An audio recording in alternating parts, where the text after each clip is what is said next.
자, 제57강 마귀의 공격. 지금 보시면은 이게 마귀의 공격이라는 소주제로 공부했던 게 벌써 10주간 했습니다. 오늘까지 해서 10주간이고요. 오늘이 마지막 시간입니다. 마지막 시간. 예. 하지만 마귀의 공격은 계속된다는 것. 그렇죠? 주님 오실 때까지. 예. 항상 이 10개의 강의를 잘 들으시고 늘 복습하시면은 항상 오늘 오전에 목사님 말씀하셨던 대로 깨어 있을 수 있습니다. 항상 우리가 전쟁 중이라는 사실을 알고 그것을 늘 생각하시기 바랍니다. 예, 제 57강 마귀의 공격, 마귀의 공격에 대한 방비. 우리 다 아시겠지만은 이제 거기다가 이제 소주제를 하나 더 붙이면은 하나님의 전신갑주입니다. 자, 어쨌든 이 마귀의 공격에 대한 방비라는 주제로 이 시간을 갖다 공부하실 텐데, 이제까지 했던 공부들이 다 정리되고 그것에 대해서 어떤 방비책을 우리가 취하고 있어야 되는지 최종적으로 정리하는 그런 시간이 되겠습니다.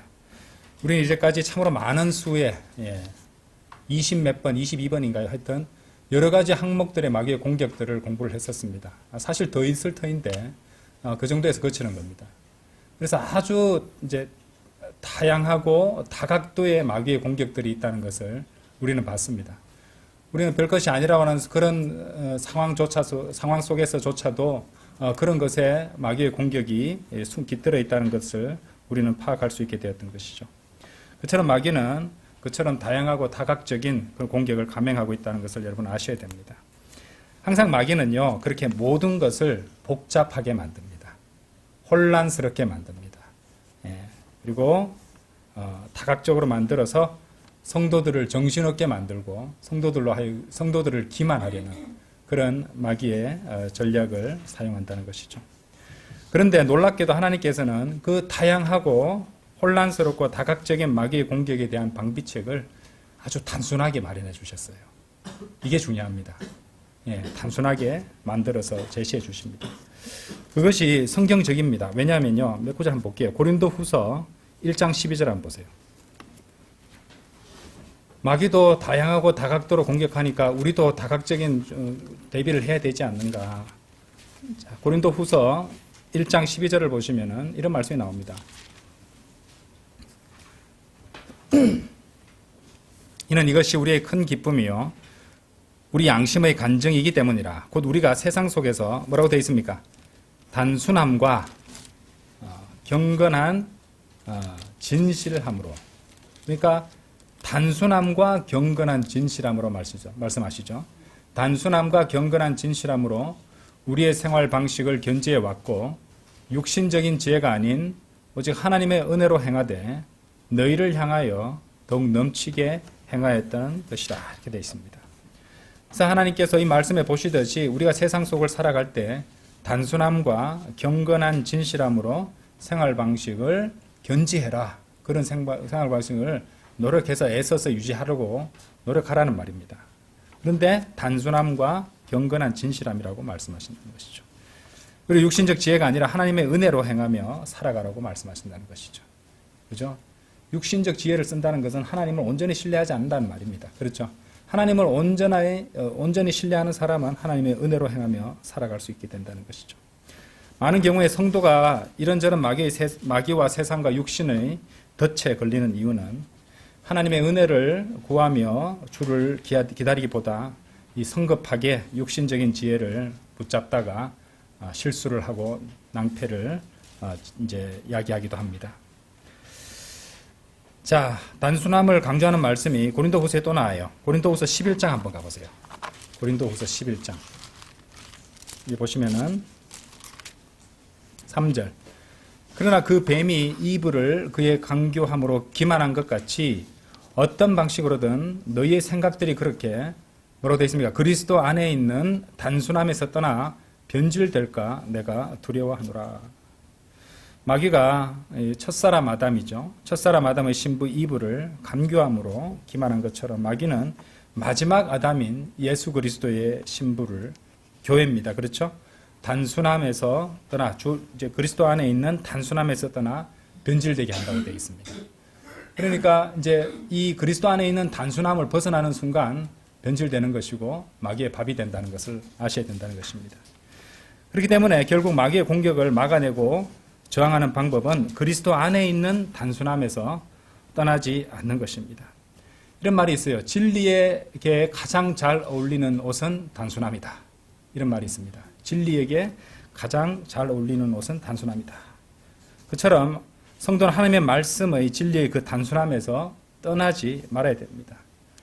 그러니까 하나님의 말씀에는 아멘 하고 받아들이면 되는데 만약에 이렇게 된다면 하지만 이런 경우는 뭐 이런 식의 말을 하는 것이 복잡하고 혼란스럽게 만드는 것이에요.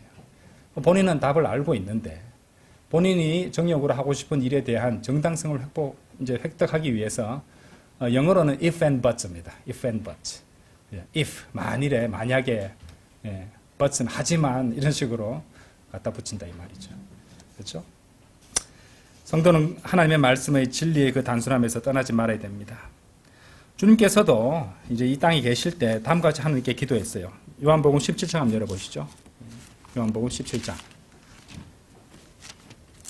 요한복음 17장.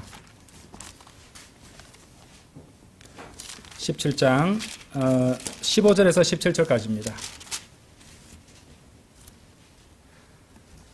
저는 당신이 그들을 세상으로부터 취하여 가시기를 기도하는 것이 아니라 다만 하나님께서 그들을 악으로부터 지켜주시기를 기도하는 것이니이다. 하나님께서 우리를 지켜주시는 것에 관한 얘기 나오죠. 그죠? 16절 바로 제가 세상에 속하지 아니한 것 같이 그들도 세상에 속하지 아니하나이다. 17절 보세요.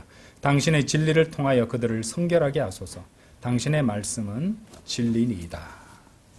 그러니까 성도를 지켜주시는 것과 연관해서 17절에 하나님의 말씀이 나오고 있습니다. 이처럼 주님께서 우리로 하여금 이 마귀의 다양한 공격들, 그런 양상들을 막아내고 그런 것에 대비하기 위해서 우리로 하여금 사용하도록 마련해 주신 이 방비책들은 기본적으로 말씀과 연관되어 있다는 것을 우리는 알아야 됩니다. 그렇죠? 그래서 설령 마귀의 공격 양상이 만약 100가지가 넘고 1000가지가 넘는다 할지라도 사실 이 하나님의 말씀은 그 모든 것들에 대한 방비책으로서 단순하게 몇 가지만 준비하면 되도록 단순하게 해놓으셨다는 것이고 그것을 말씀을 통해서 우리에게 가르쳐 주시다는 것이죠. 자, 이 몇 가지만 이번 시간에 살펴보도록 하겠습니다. 사실 여러분들은 이것에 대해서 이전에 공부도 해보셨고 설교도 많이 들어보셔서 잘 알고 계시는 것입니다. 그런데 중요한 것은 뭡니까? 그런 것들을 아는데 그래서 거치는 것이 아니라 그것을 알고 직접 적용하는 데 있습니다. 적용하는 데 있다는 거죠. 그리고 실제로 여러분들이 이번 공부 후에 실제로 그것을 제대로 알고 실제로 적용해 보시면은 깜짝깜짝 놀라실 것이에요. 그리고 하나님께 더 감사드릴 그런 일들이 넘쳐나게 될 것입니다. 자, 우리 모두가 알고 있는 구절 한번 열어보죠. 에베소서 6장입니다. 에베소서 6장. 에베소서 6장. 6장 14절에서 18절입니다. 그러므로 진리로 너희 허리띠를 동여매고 서 있으라. 그리고 의의 흉갑을 입어라. 또 너희 발에는 화평의 복음을 예비한 것으로 신을 신으라. 무엇보다도 믿음의 방패를 붙들라. 그것으로 너희가 사악한 자의 작은 불화살들을 모두 끌 수 있으리라. 그리고 구원의 투구와 성령의 검, 곧 하나님의 말씀을 붙들라. 성령 안에서 모든 기도와 간구로 항상 기도하고 모든 성도들을 위하여 모든 인내와 간구와 더불어 그 일에 깨어 있으라. 오전 설교와도 연결되는 깨어 있으라는 말로 이제 끝나고 있습니다. 18절까지 읽으니까. 자, 그래서 하나하나 한번 여기 나와 있는 이 항목들을 갖다가 우리 마귀의 공격에 대한 대비책, 방비책으로 방어물로서 우리가 적극적으로 활용해야 됩니다. 첫째가 belt of truth 이래 나오죠, 그죠? belt of truth. 그러니까 이제 여기 성경 구절에 나오는 표현대로 하면은 14절에 진리로 너희 허리를 동여매고니까 진리의 허리띠입니다. 진리의 허리띠. 또는 그런데 제가 뭐라고 해놨습니까? 진실의 허리띠도 됩니다. 진리의 허리띠도 되고 진실의 허리띠도 됩니다. 진리로 너희 허리띠를 동여매고 있으라. 또는 진실로 너희 허리띠를 동여매고 서 있으라 라고 해석도 할 수 있습니다. 왜냐하면 트러스 자체가 두 가지 뜻을 다 지니고 있기 때문이죠. 통상 우리가 진리의 허리띠라고 말한다는 것이죠. 자, 먼저 왜 허리띠일까 한번 생각해 보십시다. 왜 허리띠인가? 허리는 사람의 힘의 근간이 되는 것이에요. 예. 그래서 이 허리는 굉장히 중요하고 또 우리는 진리로 허리띠를 동여매고 서 있으라 이런 명령을 받게 되는데 1차적으로 진리의 허리띠니까 진리로 자신의 힘을 삼고 또는 진리에 굳게 밀착하고 자신의 힘의 근간으로 삼으라. 이렇게 중심을 그렇게 잡고 힘의 근간으로 기반으로 삼으라. 이렇게 이해할 수도 있을 것입니다. 근데 17절에 보시면은 우리가 진리하면 보통 우리 하나님의 말씀과 연관해서 이제 우리가 생각을 하잖아요. 근데 17절에 하나님의 말씀이 등장하고 있습니다. 그렇죠? 자, 그렇게 봤을 때 이 14절에 truth라는 단어를 주신 것은 진리도 되겠지만은 그보다 더 많은 것을 담고 있는 단어로도 우리가 이해할 수 있다는 것입니다. 그래서 truth가 진리와 진실이라는 뜻을 모두 가진다는 것을 우리는 고려해야 된다는 것인데 한 가지 예를 들어드릴게요. 맞아요. 빌립보서 열어보세요.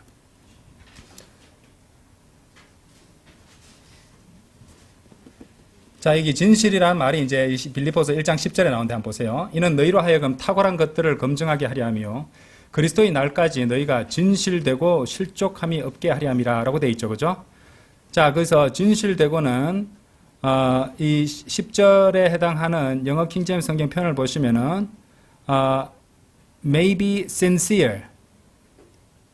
EA may be sincere. sincere라는 그 형용사이잖아요. 그죠?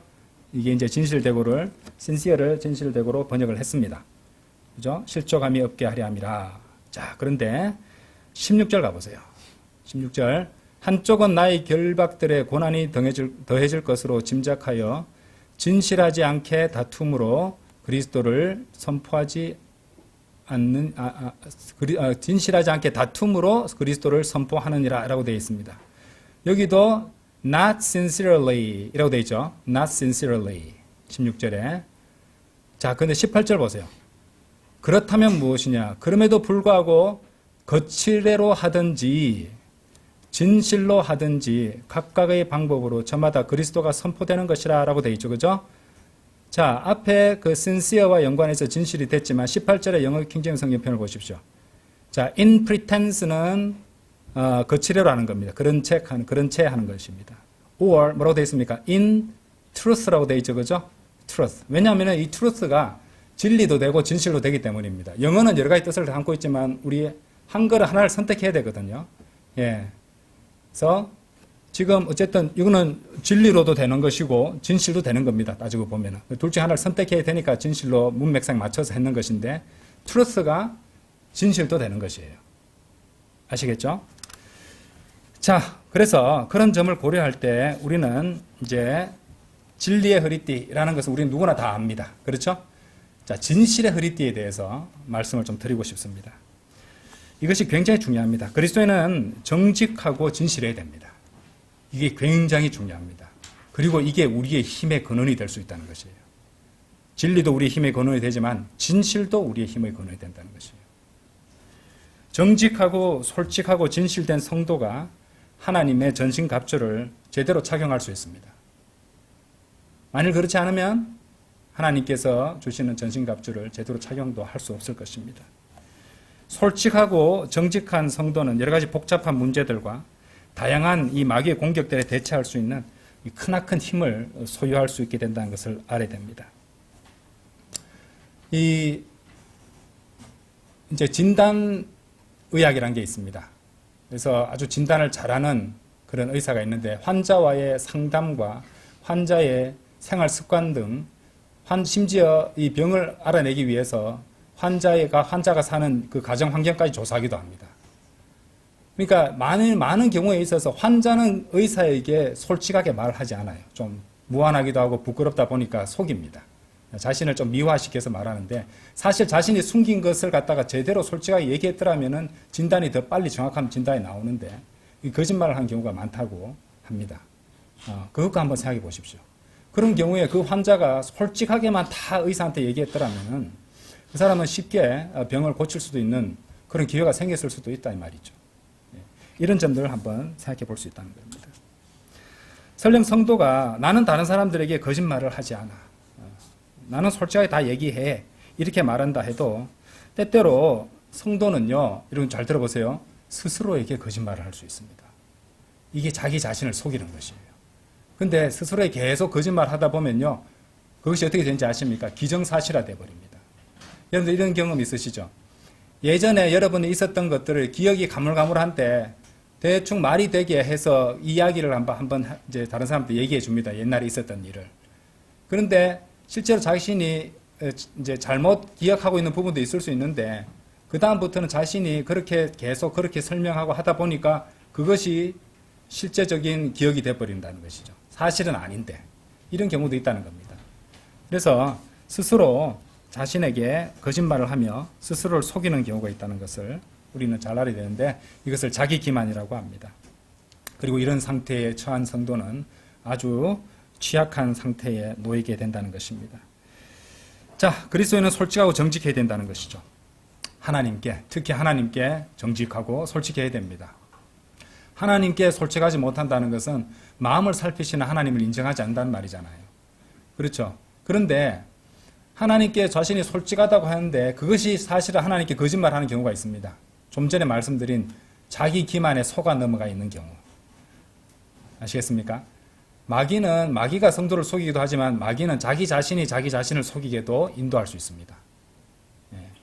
그러니까 자신이 자신한테 속으면은 하나님께는 당당하게 말한다고 하지만 실제로는 하나님께 거짓말을 한 것이나 다름없다는 것을 알아야 된다는 것이죠. 이 정도 되면 굉장히 심각한 상황이 된다는 것입니다. 그래서 하나님께는 성도는 반드시 솔직하고 정직해야 된다는 것. 그래서 영어 속담에도 Honesty is the best policy 이런 말이 있어요. 정직이 최상의 방책이다. 정직이 최상의 방책이다. 뭐 잘못하면은 우리 애들 이런 핑계 저런 핑계 막 대잖아요. 그죠? 솔직하게 말하는 게 제일 낫습니다. 이 핑계 저 핑계 거짓말 좀 보태고 하면요. 매를 법니다. 그렇죠? 정직하게 말하는 게 제일 좋다는 것입니다. 성경적이죠? 정직하고 솔직한 성도의 진실의 허리띠. 그것은 성도로 하여금 영적 전투에서 쓰러지지 않는 뼈대가 되는 힘을 공급해 준다는 것입니다. 그래서 여러분들은 진리의 허리띠도 기억하야겠지만 진실의 허리띠도 기억하셔야 돼요. 왜냐하면 트러스에 그 모든 것들을 성령님께서 담아 두셨습니다. 그 단어를 쓰셨다는 것이에요. 그렇죠? 인생에 있어서도 이것은 진리입니다. 인생의 문제에 여러 가지 문제에 맞닥뜨리게 될 것입니다.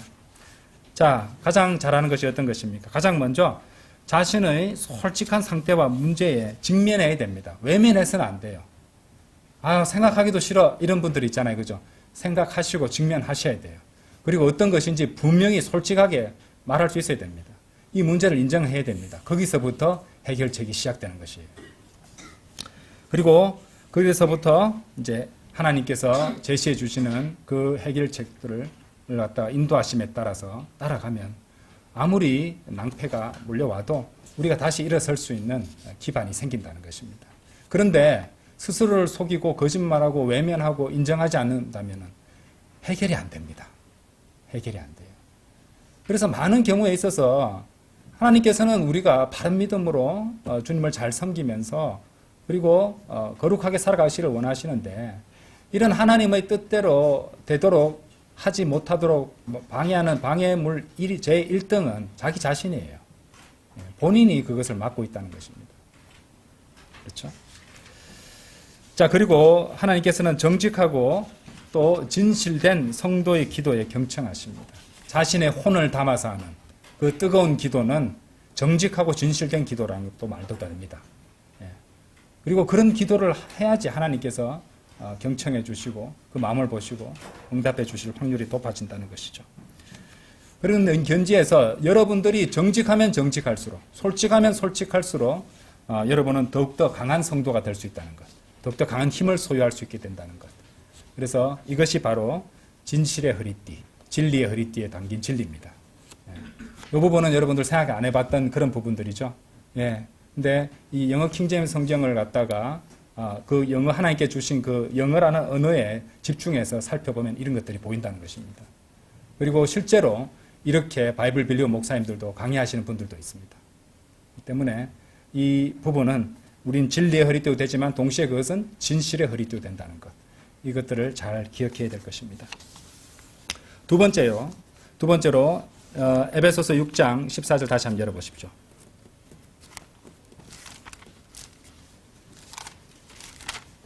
에베소서 6장 14절에 보시면 그 후반부에 그리고 의의 흉갑을 입어라 라고 되어 있습니다. 의의 흉갑을 입어라. 의의 흉갑을 입어라 라고 말씀하십니다. 그런데 여러분 한번 생각해 보세요.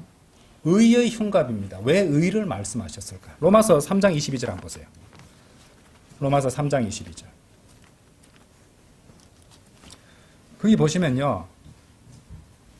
곧 예수 그리스도의 믿음에 의하여 하나님의 의가 모두에게 이루고 믿는 모든 자들 위에 임하느니라. 이는 거기에 차이가 전혀 없기 때문이라. 그래서 우리가 예수 그리스도의 믿음을 받아서 그것을 우리가 뭐라고 할까요? 발휘했잖아요. 행사했잖아요. 그죠? 그것을 발휘함으로써 우리 구원받았습니다. 맞습니까? 하나님의 말씀, 복음에 경청하고 그 말씀으로 인해서 하나님께 주시는 그 믿음, 그리스도의 믿음을 우리가 받아서 발휘하는 거예요. 그 자유의지가 이제 거기에 개입된다고 말씀드렸죠. 그래서 우리가 구원받았어요. 그리고 구원받은 사람들에게 뭐가 주어졌다는 것입니까? 하나님의 의가 모두에게 이르렀다고 말씀하십니다. 그렇게 따지고 보면은 그리스도인은 이미 하나님의 의를 소유한 사람들이에요. 맞습니까? 맞습니다. 그렇죠? 그런데 왜 에베소서 6장 14절에서는 이미 우리는 하나님의 의를 소유했는데 의의 흉갑을 입으라라고 말씀하실까요? 이게 중요합니다. 그렇죠? 이미 우리는 의를 소유했는데 하나님의 의를 소유했는데 왜 의의 흉갑을 입으라고 명령하셨을까? 그러니까 이 흉갑이라는 것은 전투에서 입어야 되는 방어구입니다. 그렇죠? 예. 그래서 방어구로서의 의, 곧 우리를 보호해주는 거룩함이다라는 사실을 이해하셔야 되는 것이죠. 이 의의 흉갑은 우리를 보호해주는 방어구로서의 거룩함이다. 성도의 거룩함이구나. 우리는 그래서 거룩한 삶을 살아야 되는구나. 예. 이것을 말씀해 준다는 것이죠. 왜냐하면은 이제 그리스도인도 구원은 상실하지 않지만 이 마귀처럼 얼마든지 살아가게 될 수도 있습니다. 그렇게 되면은 주님께서 빨리 본향으로 이끌어 가시잖아요, 그죠? 그리고 죄의 대가는 사망이라는 원칙에 의해서 그 육신이 죽을 수 있습니다. 그렇죠? 이 방어구가 가슴을 갖다가 덮고 있잖아요. 이 심장이 있고 여기 뭐 폐라든지 심장에 화살을 맞거나 이러면은 살아남기 힘듭니다. 그렇죠? 예. 그러니까 그런 점과도 우리가 연관지어 생각할 수 있다는 것입니다. 자, 흉갑은 영어로요, breastplate이라고 합니다. breast는 영적으로 한번 얘기해 봅시다. breast는 뭐가 있습니까? breast는 우리 심장을 보호하잖아요, 주로. 심장, 가슴에 이제 심장이 있습니다. 그 심장은 영어로 뭔가요? heart입니다. heart. heart는 또 어떤 뜻이 있나요? 마음이란 뜻이 있어요. 마음. 그렇죠? 그러니까 우리가 거룩함을 의미하는 의의 흉갑을 입는 일은 참으로 중요할 수밖에 없습니다. 왜냐하면 그것이 없다면은 온갖 죄들과 죄의 생각들이 어디로 들어오겠습니까? 마음으로 들어오게 됩니다. 자, 의의 흉갑이 중요한 이유가 거기 있습니다. 온갖 죄와 죄들의 생각들이 우리의 마음속으로 들어올 것이고, 그래서 우리는 이 그리스도인으로서의 간증도 상실하게 될 것이고, 생명이 있으나 없는 것과 마찬가지처럼 되어버릴 수도 있다는 것입니다. 사람들이 우리 바이블 빌리버를 가지고 쉽게 이렇게 비난하면서 하는 말이 있습니다. 너무 율법주의자적이다. 뭐가 그렇게 까다로워? 적당히 좀 이렇게 기본 좀 맞춰주면 되지. 왜 저렇게 분위기를 다 깨고? 왜 이렇게 고지식하냐? 왜 이렇게 원칙주의적이야? 왜 이렇게 사람들이 여유가 없어? 이렇게 비난하는 사람들이 있습니다. 뭐 이것은 안 되고 저것은 나빠서 안 되고 되는 게 없네. 이렇게 비난하기도 합니다. 사람이 왜 이렇게 까다로워? 자, 그것이 바로 의의 흉배를 내려놓게 만들려는 마귀의 속삭임입니다. 여러분들이 그런 얘기를 들어오셨다면 여러분들은 의의 흉배를 갖다가 안 벗으려고 당당하게 탁 조여매고 있었다는 것을 또 반증하는 것이기도 해요. 아시겠어요? 그들이 뭐라고 하든지 일단은 무시하십시오. 뭐라고 비난하든지 신경 쓰지 마십시오. 나는 의의 흉배를 하라고 의의 흉갑을 그러니까 자꾸 제가 흉배라고 말씀드리는데 예전에 봤던 그 표현이라서 그런 것 같은데 의의 흉갑을 갖다가 우리는 단단하게 조여매고 딱 우리 가슴 앞에 탁 붙이고 있어야 됩니다. 뭐라고 하든지 간에. 애당초 우리가 의의 흉갑을 단단히 장착하고 있으면요 여러 가지 죄들이 애당초 우리 마음속으로 들어오는 일을 갖다가 다 막을 수 있고 최소화시킬 수 있습니다. 그렇잖아요. 그죠? 왜냐하면 우리의 눈이나 이 귀로 눈으로 보는 것, 귀로 듣는 것을 통해서 이제 여러 가지 죄와 죄의 생각들이 우리 마음속으로 들어올 것인데 우리가 의의 흉갑을 갖다가 단단히 장착하고 있으면은 걸러진다니까요. 그래서 이것은 우리가 군인이 훈련받듯이 훈련으로서 탁 적극적으로 이런 기미만 보이면은 탁 차단하려는 이런 이 훈련된 군인의 그런 자세나 그런 동작이 나오도록 해야 됩니다. 아시겠죠? 그래서 여러분들에게 아까도 말씀드렸듯이 너무 고지식하다, 너무 율법주의적이다, 너무 까다롭다, 되는 게 하나도 없다, 그렇게 세상을 어떻게 살아가니? 라고 말하는 사람을 많이 만나면은 오히려 그 사람들을 위해 기도해 주십시오. 왜냐하면 그 사람들을 통해서 마귀가 이야기하고 있다니까요. 그래서 우리는 의의 흉갑을 입어야 됩니다. 늘 강조드렸지만 이 주제로 공부를 하면서 이렇게 말씀을 드렸지만 우리는 전쟁 중입니다. 전쟁 중에 화살이 막 날아오고 있는 이런 시점에 의의 흉갑을 내려놓을 사람이 있습니까? 일종의 그거잖아요. 방탄조끼잖아요. 방탄조끼 총알이 빗발치는 전장에서 방탄조끼 서로 입으려고 하잖아요. 근데 왜 오늘날의 그리스도인들은 대다수가 무겁다고 벗어버리려고 할까요? 문제가 있죠? 그래서 무겁다고 그 무게 견뎌야 돼요. 그죠? 우리 육신이 이거 무거워서 싫어. 이게 방탄조끼 입으면 얼마나 무겁습니까? 행동하기 너무 불편해. 집에 있을 때는 좀 풀어놓고 있으면 안 돼? 그때가 제일 취약해요. 어찌 보면. 그렇죠? 그거 한번 생각해 보십시오. 그래서 의의 흉갑을 입으라는 명령, 참으로 중요한 명령입니다. 자, 세 번째, 복음의 신발입니다. 에베소서 6장 15절에 나오죠. 너희 발에는 화평의 복음을 예비한 것으로 신을 신으라 라고 되어 있습니다. 화평의 복음을 예비한 것으로 신을 신으라.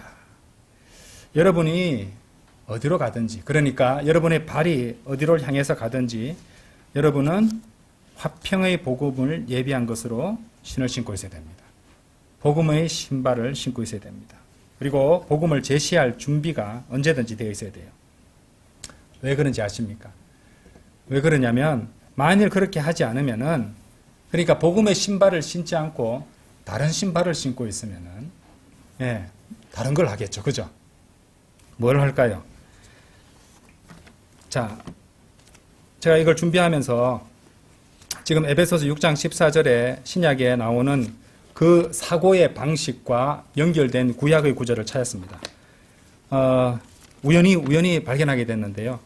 자, 잠언 6장 18절 한번 보시죠. 우리의 우연은 하나님의 필연이죠. 잠언 6장 18절 한번 보십시오. 사악한 상상들을 고안하는 마음과 가해로 달려가는 데 빠른 발들과 라고 되어 있습니다. 그죠? 잠언 6장 18절에는 여기 보시면은 마음과 발이 연결되고 있습니다. 그렇죠? 자, 다시 돌아보세요. 에베소서 6장 14절에서는 마음을 커브해주는 의의 흉갑을 입으라 하시고 곧바로 15절에서는 뭘로 넘어가고 있습니까? 발로 넘어가고 있습니다. 그렇죠? 저자도 다르고 신약과 구약인데도 이 두 구절들은 이 두 부분의 말씀들은 서로 연결이 되어 있었어요. 그렇죠? 그러니까 쉽게 말해서 인간의 발은요. 그러니까 인간의 육신의 발은 자기가 하고 싶은 대로 달려가게 되어 있습니다. 그렇죠? 그런데 마음에 가득한 것이 입으로 나오듯이 마음에 품은 대로 발이 움직이게 돼 있잖아요. 그죠? 근데 발을 마음부터 의의 흉갑으로 방어가 되지 않고 죄나 죄들이나 어떤 생각들이 들어오게 되면은 그것에 맞춰서 발은 움직이게 돼 있습니다. 그래서 죄와 죄들을 갖다가 다 차단을 시키고 그리고 하나님의 말씀을 마음에 품고 있다면 그리고 그 발은 또 실제적으로 복음의 신발로 신고 있다면 우리는 항상 복음을 전하는 길로 이 발은 가게 돼 있다는 겁니다. 자, 이런 진리를 이 말씀에 담고 있습니다. 그래서 성도가 반드시 입고 있어야 하는 의의 흉갑이 없다면은 어떻게 될까요? 의의 흉갑이 없으면은 잠언 말씀하고 연계해줄 수 있잖아요. 마음은 사악한 상상들을 고안할 것이라는 것입니다. 그죠? 죄와 죄의 생각들이 들어올 것이라는 것이고 그대로 두면은 발들은 어디로 갈 겁니까? 가해로 달려가는데 빠르게 된다는 것이죠. 그래서 그런 마음과 발들은 하나님께서 어떻게 하신다고 되어 있나요? 제가 덮어버렸는데 다시 잠언 6장 18절에서 사악한 상상들을 고하는 마음과 가해로 달려가는데 빠른 발들과 뭐 이렇게 말씀하시는데 그것이 16절에 보시면은 뭐 때문에 열거했는지 이유가 나옵니다. 이 여섯을 주께서 증오하시나니 하나님께서 증오하신다고 말씀하시는 것이. 그러니까 우리는 성도들은 하나님께서 증오하시는 걸 해서는 안 됩니다. 그렇죠? 그러니까 철저하게 의의 흉갑을 단단히 동에 메고 그렇죠? 예. 또 이 발도 복음의 신발을 단단히 장착하고 신고 있어야 됩니다. 군인들은요, 준비태세 걸리면요, 군대 가보신 분들은 아시겠습니다만은, 준비태세 할 때는 군화 신고 잡니다. 신발을 신고 잡니다. 언제라도 비상 울리면은 군장해가 달려나가야 되거든요. 그래서 얼마나 찝찝한지 모릅니다. 가렵고. 며칠을 계속 군화만 신고 있다가 막 발은 막 퉁퉁 이렇게 습기로 불고 막 냄새도 나고 찝찝하고 무좀도 많이 걸려요. 그렇게 돼가지고. 예. 그런데 군인의 자세가 대비하고 있는 군인의 자세가 그런 자세라는 것이죠. 그렇죠? 자, 그래서 의의 흉배로 여러분이 각자의 마음을 방어하는 가운데 그 마음이 항상 복음을 전하는 것을 생각하고 여러분이 무엇을 말하든지 어디로 가든지 주 예수 그리스도의 복음을 선포할 것을 생각하고 있다면 그것만으로도 여러분들로 하여금 여러 가지 문제들로부터 피할 수 있도록 도와주게 될 것입니다. 발은 어디론가 갈 것이기 때문에 힘이 있는 한 발은 어디론가 가게 되어 있거든요. 그 힘을 갖다가 복음의 신발을 신고 그 합당하게 힘을 쓰고 있으면은 나중에 힘이 빠져서 합당하지 않은 곳에는 갈 힘도 안 남을 겁니다. 예. 오히려 그러니까 복음을 전하는 것이 자신을 또 방어하고 지켜준다는 것, 그런 진리도 담고 있는 것이에요. 자, 복음이 사고의 중심이 되어 있고 그것이 기본 틀이 되어 있다면 여러 가지 불필요한 것들은 애당초 우리의 생각 속으로 들어오지도 못하고 다 걸러져 버리게 될 것입니다. 그래서 의의 흉갑과 복음의 신발은 연결되어 있다. 이렇게 생각하시면 좋을 것 같습니다. 자, 네 번째는요. 우리가 너무도 잘 아는 것이죠. 믿음의 방패입니다. 믿음의 방패. 에베소서 6장 16절 보시고요. 16절에 뭐로 시작합니까? Above all. Above all. 그 모든 것들 위에 이 말입니다. 그러니까 무엇보다도 우리말로 쓰면 무엇보다도 뭐니 해도 무엇보다도 뭐라고 강조합니까? 16절에 나오듯이 무엇보다도 믿음의 방패를 붙들라. 자, 여러분이 만일 이 굳건한 믿음의 방패를 갖고 있지 않다면요, 여러분은 마귀가 가하는 다양한 공격의 희생물이 되어서 산산조각 나버리게 될 수도 있습니다.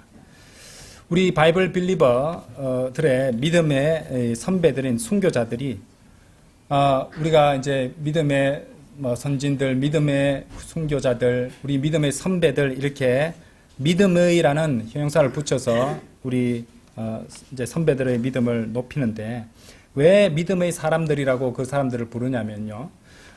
그들은 믿음의 방패로서 그 고통스럽고 무시무시한 이 박해와 고문들 그리고 실제적으로 화형당하면서까지 그것을 견딘 분들도 있잖아요. 예. 그러니까 그분들은 믿음의 방패를 갖고 있었던 분들이에요. 신체에 가해지는 물리적인 공격까지도 이제 견딜 수 있고 막을 수 있게 해주는 것이 믿음의 방패였다는 것입니다. 자, 그러므로 여러분들이 만일 주님께서는 여러 가지로 여러분들을 정련하시기 위한 불의 시련을 주실 것이잖아요. 베드로전서 4장 12절에 나오죠. 그것을 통과하고 있다면 여러분은 하나님의 약속과 그분의 말씀들을 굳게 믿어야 됩니다. 그것이 믿음의 방패가 되기 때문이죠. 만일 그런데 여러분이 하나님의 말씀과 그분의 약속들을 굳게 믿지 않는다. 마귀는 여러분들을 삼키고 사로잡으려고 할 것입니다. 그리고 아주 손쉽게 그렇게 할 수 있습니다. 그래서 믿음이 약한 사람은 아주 취약한 방어력을 지니고 있다는 것을 알아야 된다는 것이죠. 그리고 전쟁이 많은 군인이 취약한 방어력을 지니고 있다. 한번 생각해 보세요. 이 군인에게는, 이 병사에게는 아주 전투복도 튼튼한 전투복이니까, 그러니까 추위라든지 여러 가지 벌레나 독충의 공격을 막을 수 있는 전투복, 거기다가 총알을 막을 수 있는 이 방탄조끼, 이런 것들을 잘 주면서 왜 내한테는 이렇게 다 해져서 구멍도 숭숭 나 있는 전투복에 운동화 같은 군화만 주고 왜 이렇게밖에 안 주느냐, 불평하지 않겠습니까? 그죠? 예. 그래서 당장이라도 나도 좋은 방어구를 달라, 또 군복이나 이런 것들을 좋은 걸 달라 하고 요구할 것입니다. 그런데 영적인 전투에서 이 약한 믿음과 취약한 방어력을 가진 그런 성도들이 아무것도 하려고 하지 않는다는 것을 보면은 너무 안타깝기 그지없습니다. 예. 병사 입장이 돼 보면 대번에 가서 이제 이 보급병입니까? 가서 막 달라 요구하고 막 왜 나만 이런 걸 주느냐라고 막 그렇게 항의할 것인데, 예. 믿음이 약해서 취약한 방어력을 지닌 그런 성도들은 그 믿음을 갖다가 보완하려고 애를 쓰고 노력을 해야 될 것인데 전혀 그렇게 하지 않는다는 것은 이상한 일이 아닐 수 없습니다. 자, 그런 의미에서 믿음이 약해져 있다면요, 쉽게 말해서 그 사람은 하나님의 말씀을 읽거나 제대로 듣고 있지 않다는 것을 의미할 수 있습니다. 그러니까 본인이 그것을 초래했다는 것을 아셔야 돼요. 왜냐하면 성경은요, 로마서 10장 17절에서 그렇게 믿음은 들음에서 오며 들음은 하나님의 말씀에 의해서 오느니라, 이렇게 말씀하시거든요. 가르쳐 주셨잖아요. 그리고 하나님 말씀 주셨잖아요. 그리고 좋은 책들과 좋은 설교들을 하나님께서는 언제라도 24시간 언제라도 원하면 들을 수 있도록 해 주셨잖아요. 그러면 자신의 믿음을 보완하기 위해서 애를 써야 되는 거 아닙니까?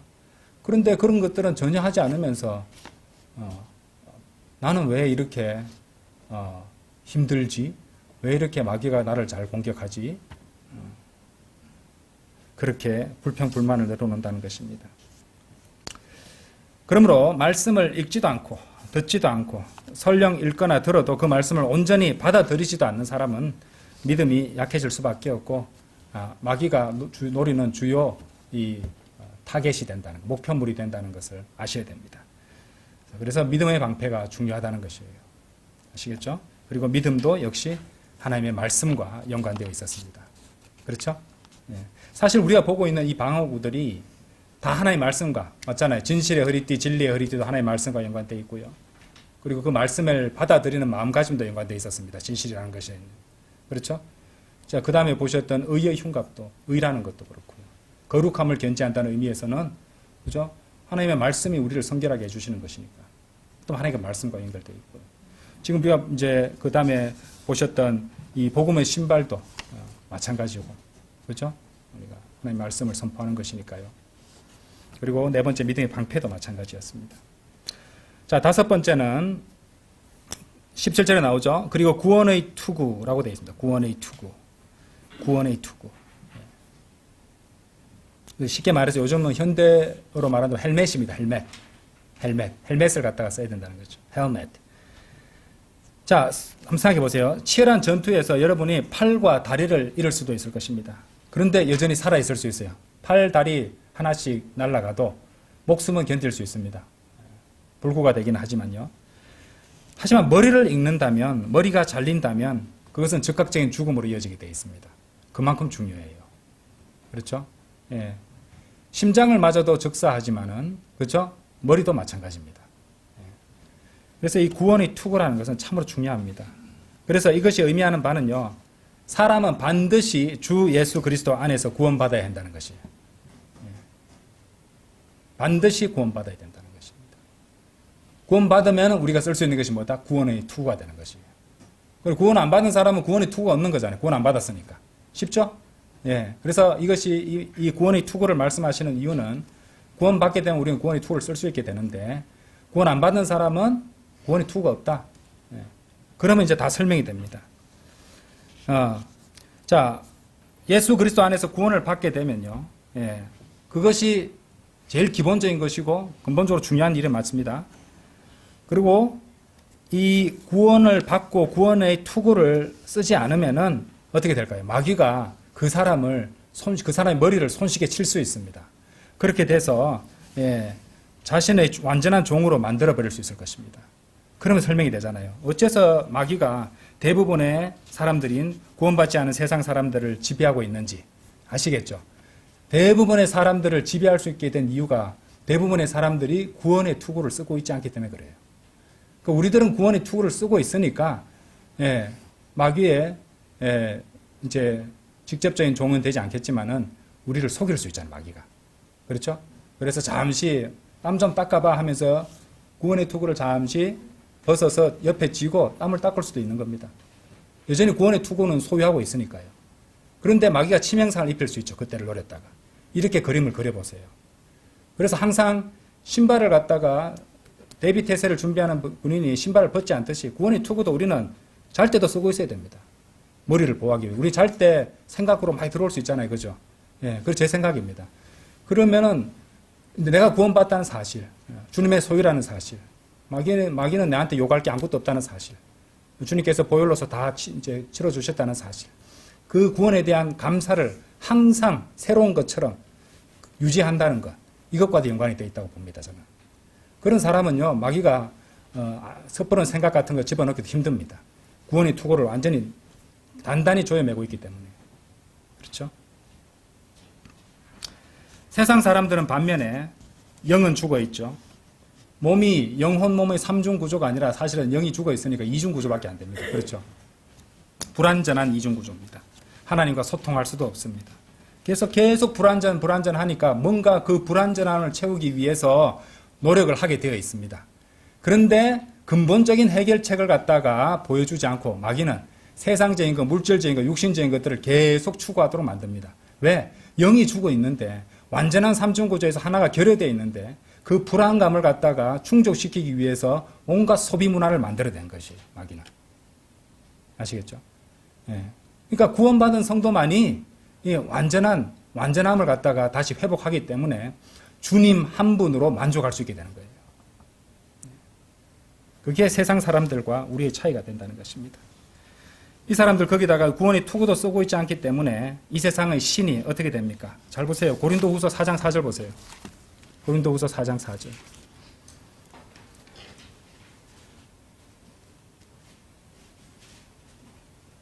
이 세상의 신이 그들 안에서 믿지 않는 자들의 생각들을 가렸으니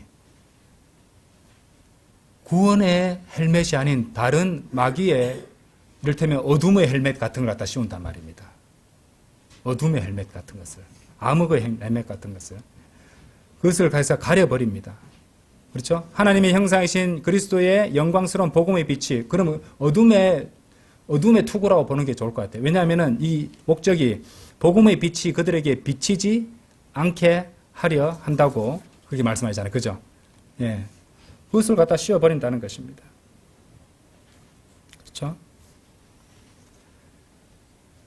그러니까 눈도 가리고 귀도 가립니다. 눈도 가리고 귀도 가리면 눈, 귀를 커버하는 부분이 투구고 헬멧이잖아요. 그죠? 예. 눈만 이렇게 딱 그것도 이렇게 딱 가려서 할 수 있으니까. 예. 안와를 갖다가 보호할 수 있도록 딱 쓸 수 있잖아요. 그죠? 예. 그래서 아까도 말씀드렸지만은 구원의 투구를 쓰고 있지 않은 사람들 대다수입니다. 그래서 우리는 헬멧을 나눠주는 사람도 되는 거예요. 정신 차리고 어둠의 헬멧 벗고 이 헬멧을 쓰세요. 그죠? 예. 그래서 구원의 투구를 우리는 나눠주고 또 우리가 구원의 투구를 굳게 붙잡고 살아가야 된다는 것이죠. 구원을 유지하기 위해서 행위를 하라는 말은 아닙니다. 예. 우리가 항상 우리 자신의 구원을 항상 기억하고 우리 처음 사랑이잖아요. 그죠? 우리 구원받고 주님을 갖다가 사랑하게 되었던 그 기억들 늘 붙잡고 기억하고 또 그것을 따랐던 처음 행위들을 해가는 것이라고 했잖아요. 그죠? 예, 이런 것들이 다 연결되어 있습니다. 그리고 그렇게 항상 자신의 구원을 생각하고 새로운 것처럼 매일매일 기억하는 사람들한테는 매일매일 새로운 감사가 솟아나지 않겠습니까? 마귀는 감사들을 드리는 성도들을 공격하기가 굉장히 힘들기 때문에 어지간한 노력을 기울이지 않고는 공격을 가하기도 힘듭니다. 그러니까 감사들이 그만큼 강력한 힘이 있는 것이에요. 그래서 항상 한번 생각해 보십시오. 우리가 주님께 감사드릴 것이 무엇인지 감사 노트를 쓰는 분들도 있다고 하잖아요. 그렇죠? 매일매일 적는 것은 좋은 것입니다. 자, 6번째입니다. 에베소 6장 17절에 나오죠. 아까 읽었던 17절 그 뒤에 나옵니다. 구원의 투구 다음에 성령의 검 곧 하나님의 말씀을 붙들라. 성령의 검 곧 하나님의 말씀을 붙들라. 자, 여러분 잘 들어보세요. 이제까지 우리가 공부하셨던 하나님의 전신갑주의 부분들 중에서 공격 무기 있었나요? 없었어요. 하나님의 전신갑주 중에서 유일한 공격 무기는 성령의 검입니다. 아시겠어요? 우리한테 주어진 유일한 공격 무기는 하나님의 말씀이라는 것이죠. 그렇죠? 유일한 공격 무기는 성령의 검이다. 하나님의 말씀이다. 생각해 보시죠. 이 나라에 많은 교회들이 있고 교단들도 넘쳐납니다. 근데 그들 대부분이 바른 하나님의 말씀, 바른 성령의 검을 붙들고 있지 않는 그런 교회들이 대부분입니다. 안타깝죠? 그리스도인의 유일한 공격 무기인 성령의 검이 날이 다 빠져버리고 뭉툭하게 되어 있고 그 생일 케이크 자를 때 쓰는 플라스틱 칼처럼 모양만 그냥 칼처럼 되어 있지 아무것도 자를 수 없는 그런 것이라면 심각한 문제가 될 수밖에 없습니다. 바른 말씀이 없으면 바른 교리도 얻기 힘들 것입니다. 여러분들 교단 교회를 한번 보십시오. 솔직히 우리 각자들보다 더욱더 열심을 내는 사람들이 많습니다. 열성은 대단한 분들이 엄청 많습니다. 그런데 그들에게 바른 말씀과 바른 교리가 없으므로 헛된 열심을 내는 그런 분들이 너무도 많고 너무 안타깝기 그지없다는 것이죠. 자, 그런데 바른 말씀, 바른 성령의 검을 지니고 있다고 해서 또 모든 문제가 다 해결되는 것도 아니에요. 왜냐하면 성도는 지속적으로 성경을 읽고 또 바르게 나누어서 공부하고 또 암송해야 됩니다. 이까지 하셔야 돼요. 암송해야 됩니다. 마귀에게 있어서 가장 공격하기 까다롭고 어려운 대상은 또한 성경을 읽고 공부하고 암송하는 성도이기 때문에 그렇습니다. 여러분이 말씀을 펴서 읽고 기도할 때마다 마귀는 낙심하게 될 것이에요. 공격하려는 마귀가 우리를 낙심시키려고 여러 가지 공격을 감행하잖아요. 왜 우리는 마귀를 낙심시키지 못합니까? 하나님의 말씀으로 낙심시킬 수 있어요. 그래서 마귀의 공격을 받아 낙심하기보다는 오히려 굳건한 믿음과 하나님의 말씀으로 마귀를 낙심하고 좌절하게 만드는 그런 성도들이 되어야 될 것입니다. 그래서 쉽게 말해서 여러분이 말씀을 읽고 말씀을 나눠서 공부하고 말씀을 암송하고 그 말씀을 선포할 때마다 여러분들은 칼 가지고 마귀를 찌르고 있는 것이에요. 간단하죠? 왜? 말씀이 유일한 공격 무기이기 때문에 그래요. 그래서 바른 말씀을 가지고 바른 말씀을 갖다 암송하고 바른 말씀을 가지고 공부하고 그럴 때마다 공부하고 있을 때 하나님의 말씀 가지고 공부하고 있고 정확하게 공부하고 있을 때 마귀가 다른 사람 집어넣기 힘듭니다. 왜냐하면 그 마음을 가지고 계속 이제 말씀을 가지고 찌르고 있기 때문에 그렇게 된다는 것이죠. 왜 마귀가 에베소서 6장 16절 보세요. 무엇보다도 믿음의 방패를 붙들라. 그것으로 너희가 사악한 자의 작은 불화살들을 모두 끌 수 있으리라. 이랬잖아요. 그죠? 불화살들을 끌 수 있다. 이렇게 말씀을 하셨는데 만일 여러분이 그럼 생각해 보세요. 왜 마귀가 작은 불화살들을 갖다가 불을 붙여서 쏠 수 있을까? 애당초 쏠 수 있는 이유는 바꿔서 말하면 여러분이 성령의 칼로 마귀를 찌르고 있지 않아서 그런 것이에요. 성령의 칼로 마귀를 적극적으로 찌르고 있으면은 마귀는 화살을 가지고 공격하지도 못할 것입니다. 예. 그것을 생각하셔야 된다는 것이죠. 왜 마귀가 나만 공격하는지 모르겠어요. 내가 그렇게 매력적인가? 예. 왜 마귀가 공격하겠습니까? 이유를 가르쳐 주겠습니다. 성경을 읽고 공부하고 암송하여 더욱더 큰 믿음으로 성장하지 않고 있기 때문에 마귀도 쉬운 상대부터 제거하려고 할 거 아닙니까? 그렇죠? 그래서 쏘는 거예요. 마귀가 관심 있는 성도가 된 겁니다. 아시겠어요? 그래서 성경을 읽고 공부하고 암송하지 않는 성도는 마귀의 주요 목표물이 된다. 주요 타겟이 된다. 이 점을 명심하시기 바랍니다. 예. 이때까지 우리가 이제 말할 때 늘 방어 입장에서만 말씀을 드렸잖아요. 공격도 해야 됩니다. 왜? 공격하라고 공격 무기 주셨잖아요. 그게 성령의 검입니다. 말씀 제대로 공부하고 자신을 무장하고 그것으로 거짓 교리라든지 거짓 생각이라든지 속임수라든지 기만이라든지 몰려올 때 적극적으로 하나님의 말씀으로 제시하고 찌르는 겁니다. 그리고 공격이 최상의 방어라는 말도 있잖아요. 다 연결됩니다. 그래서 성령의 검이 하나님의 전신갑주에 들어가는 것이에요. 자, 일곱째는 뭘까요? 일곱째는 지금 보이십니까, 여러분들? 일곱째. 예. 기도 전에. 전체를 보면 보이십니다. 일곱째는 전진입니다. 전진. 밀고 나가는 것이에요. 일곱째 전신 갑주는 밀고 나가는 우리 성도들한테 달린 문제입니다. 왜 그러냐? 여러분들 보시면 아시겠지만 하나님의 전신 갑주에는 등을 덮는 방어구가 없습니다. 등갑이 없어요. 그러니까 전진밖에 없어요, 우리는. 돌아서서 36개 이런 거 있잖아요. 손자병법에 36개라는 게 있잖아요. 그런 건 없고 우리는 그냥 직진입니다. 직진. 적에게 등을 보여서는 안 된다는 의미에서 직진입니다. 등을 보이지 말라는 것이죠. 왜냐하면 여러분들이 등을 보이게 된다면 마귀는 즉각 등에 방어구가 없다는 것을 알고 그것을 집중 공격할 것이기 때문입니다.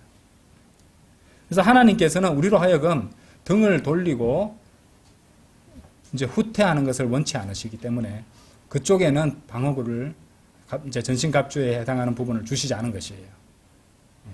오로지 전진하라고 그렇게 말씀하신 것입니다. 언제나 전진입니다. 자, 빌립보서 3장 한번 열어보세요.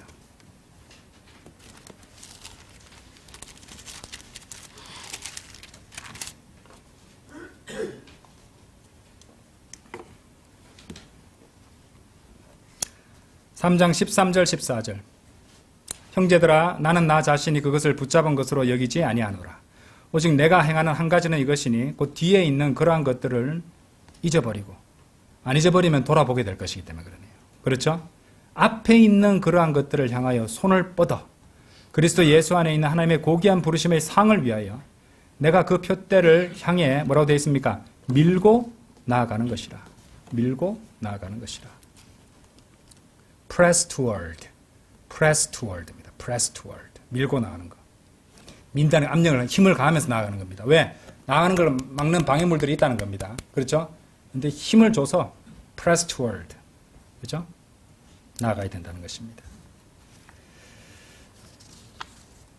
그래서 그리스도인은 후퇴가 없습니다. 자, 여덟 번째. 다시 에베소서 돌아오셔서 6장 18절에 나옵니다. 성령 안에서 모든 기도와 간구로 항상 기도하고 모든 성도들을 위하여 모든 인내와 간구와 더불어 그 일에 끼어있으라. 자, 그리스도인의 전신갑주 중에서 빠진 곳은 등갑뿐만이 아니었네요. 무릎을 덮는 것도 없습니다. 무릎 보호대도 없습니다. 무릎을 덮는 것도 없어요. 에베소 6장 18절에 우리가 읽어봤죠? 자, 무릎 보호대가 없는 이유는 여기서 무릎을 꿇고 하는 기도가 나타나고 있기 때문에 그렇습니다. 무릎을 꿇고 기도할 때는 무릎을 칠 방법이 없습니다. 그렇죠? 무릎은 땅에 탁 붙어 있기 때문에 반석에, 그렇죠? 주 예수 그리스도는 반성에 무릎을 탁 붙이고 하기 때문에 무릎을 앞에서 칠 것이 없습니다. 그처럼 하나님께서는 우리가 무릎을 꿇고 전쟁에서 주요 또 우리가 해야 되는 수행해야 되는 전투로서 이 어려움 가운데 여러 가지 공격 가운데 영적 전쟁 가운데 무릎을 꿇고 그분께 기도드리기를 원하시는 것이에요. 주님께 모든 것들을 맡기고 주님께서 인도하신 대로 가겠다는 고백도 됩니다. 그리고 하나님의 놀라운 권능이 이 지상에서 실제로 기적처럼 일어나게 만드는 원동력이 되는 것입니다. 그것을 하지 않는다면 자기 힘과 자기 노력으로 자기 능력으로 이뤄낼 수 없는 것이죠. 그렇죠? 그래서 이 두 무릎을 지켜주는 방어구 역할을 하는 것이 또한 기도가 된다는 것. 무릎이 잘못되면요 서 있지도 못합니다. 그거 아세요? 서 있으라고 하셨잖아요. 무릎이 잘못되면 서 있을 수 없다니까요. 예, 그렇기 때문에 기도는 필수적입니다. 오퉁이돌 월간지에도 지금 이 기도에 대해서 계속 제가 연재하고 있습니다. 몇 번 더 할 건데 그것을 잘 보시고 직접 적용하시면 좋을 것 같습니다. 자, 마지막 9번째입니다. 마지막 9번째. 9번째 뭘까요? 이제 나올 게 없잖아요. 가만 보시면. 그렇죠? 다 했잖아요. 밀고 나가는 까지 들어갔는데 9번째는 전신갑주를 입는 거예요. 전신갑주를 입는다. 13절, 11절 나오는데 보시면 11절에 하나님의 전신갑주를 입으라라고 되어 있습니다. 그래서 전신갑주를 갖다가 어떤 이렇게 고유명사처럼 해버리면은 우리가 진리를 발견하기가 조금 힘들어질 수 있는데 11절에 보시면 뭐냐니까 Put on the whole armor of God이라고 되어 있습니다. 그렇죠? 예? 그러니까 이제 put on은 입는다는 것이고요. whole은 전체라는 말이에요. 전체. 그러니까 이것이 전신갑주는 우리가 전신갑주 해가지고 이렇게 붙여서 고유명사처럼 사용할 때도 많습니다. 하지만 사실은 전신에 입는 갑옷입니다. 그러니까 중요한 거는 전신을 다 입어라 이 말입니다. whole이라는 영어 단어가 강조되고 있는 것이에요. 이해되시죠? 네. 그래서 하나님의 전신갑주를 입어라 할 때 이제 전신이라는 이 부분입니다. 전신을 다 입어야 된다. 이는 너희가 능히 마귀의 계략들을 대적하여 설 수 있게 하려 함이라고 말씀하시다는 것이죠. 오전에 보셨던 말씀인 로마서 13장 12절도 한번 보세요.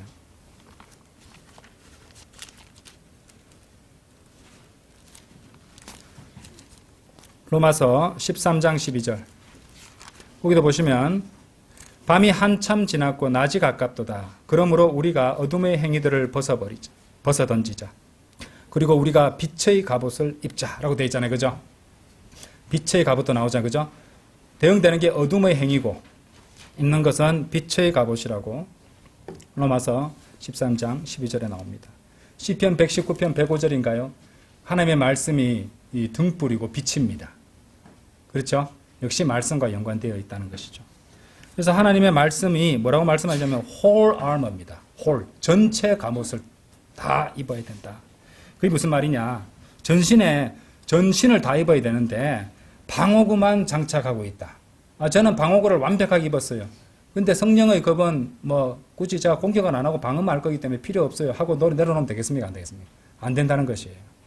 자, 나는 성령의 검을 잘 다루기 때문에 내가 성령의 검을 자유자재로 다루기 위해서는 갑옷이 너무 거추장스러우니 갑옷을 입지 않겠습니다.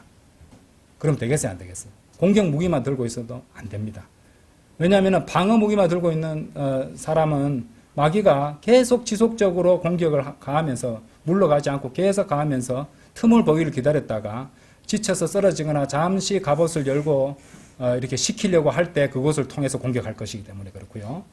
또 검을 갖다가 성령의 검을 가지고 잘 휘두르는 사람도 이 사람도 막 휘두르고 있다가 옆이라든지 빈틈을 노려서 공격하는 마귀의 공격에 취약하게 되기 때문에 성경은 whole armor를 갖다가 put on 입으라고 말씀하시는 것이에요. 그렇죠? 그래서 공격 무기, 방어 무기 모든 것들을 다 해야 됩니다. 한쪽 편만 지니고서는 결코 승리할 수도 없고 자신을 제대로 지키고 공격을 막아낼 수도 없을 것입니다. 자, 그러면 다 정리해 봅시다. 내가 교재에도 제가 정리해 놨죠. 그죠? 이 모든 것을 다 정리했을 때 마귀가 공격하기 가장 어려운, 가장 애를 먹는 대상이 어떤 사람들일까요? 알려드릴게요. 이제 여러분도 이제 이해하실 겁니다. 먼저 바로 구원받고, 뭘 의미합니까? 구원받았단 말은. 구원의 투구를 쓰고 있다는 말이잖아요. 그죠? 구원받고, 진실되고, 정직하며, 진실의 허리띠, 진리의 허리띠를 하고 있는 사람이죠. 구령하고, 복음의 신발을 신고 있는 사람들. 그죠? 항상 복음의 신발을 신고 있는 사람들. 성별되고, 뭡니까? 의의 흉갑이죠. 의의 흉갑. 성별되고 거룩한 의의 흉갑입니다. 그런 바이블 빌리버로서 굳건한 믿음을 가지고 믿음의 방패를 굳게 쥐고 있고 무릎 꿇고 기도하는 것 말씀하셨죠? 말씀드렸습니다. 그리고 어떻게 하는 겁니까? 전진, 앞으로 나아가는 성도들입니다. 정리하면, 다시 말씀드리면은 마귀가 공격하는데 가장 애를 먹는 대상은 바로 구원받고 진실되고 정직하며 구령하고 성별되고 거룩한 바이블 빌리버들로서 굳건한 믿음을 가지고 무릎 꿇고 기도하며 앞으로 나아가고 전진하는 성도들입니다. 여러분들은 그런 성도들이세요? 그렇다면 여러분들은 하나님의 전신갑주를 모든 홀 아머를 입고 있는 성도들입니다. 여러분들이 그런 사람들이 올 한 해 굳건한 그런 그리스도의 군인으로서 올 한 해 하나님의 전신갑주를 완전히 장착하고 성령의 검을 들고 승리하시는 그런 성도들이 되기를 간절히 바라고 합니다. 다 같이 기도드리겠습니다.